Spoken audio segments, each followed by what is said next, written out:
Greetings once again. It's time for another edition of Shelf Life Book Reviews Online, where I present to you, the faithful reader, a book that I very highly recommend.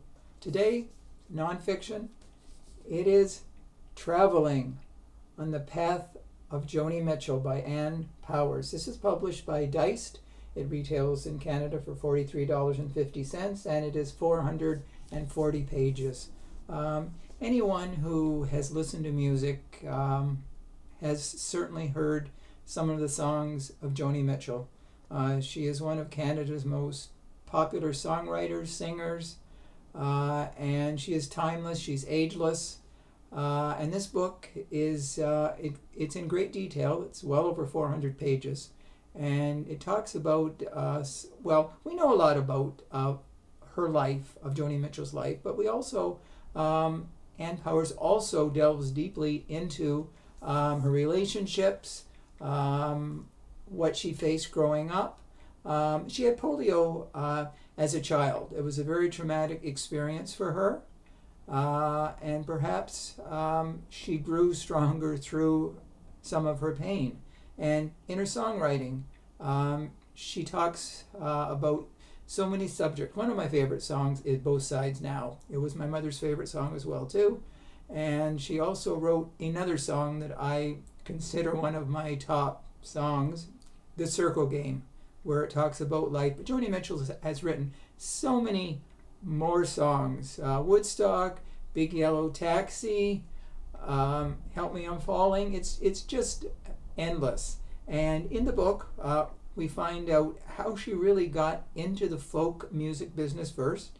She was influenced by a lot of different singers. Of course, it was around the time of Bob Dylan, Pete Seeger, and the folk generation in the early to mid '60s. Now, in the mid '60s, a significant thing happened to her. She was pregnant, and she had the child. She knew she couldn't take care of it, so she put the baby up for adoption. And but not too many years ago, mother and child reunited. She, really wanted to meet the daughter that she gave away, and the daughter, of course, wanted to meet her mother, not realizing it was someone so famous.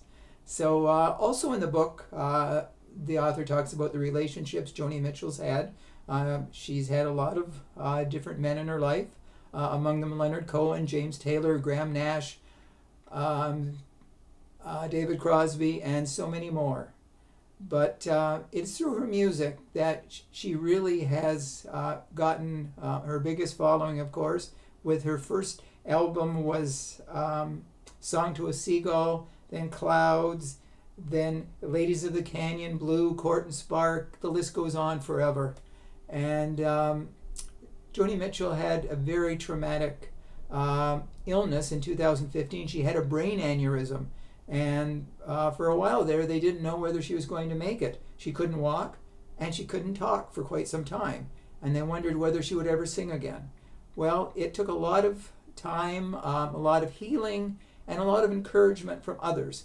Noted singer Brandi Carlile came to her aid, and she really, let her know that the world still needed Joni Mitchell.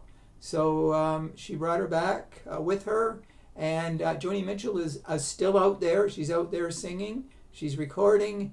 And I think she's in her 80s now. I could be mistaken, but I think I read somewhere 83 or so. I'm sorry, Joni, if you're not that old.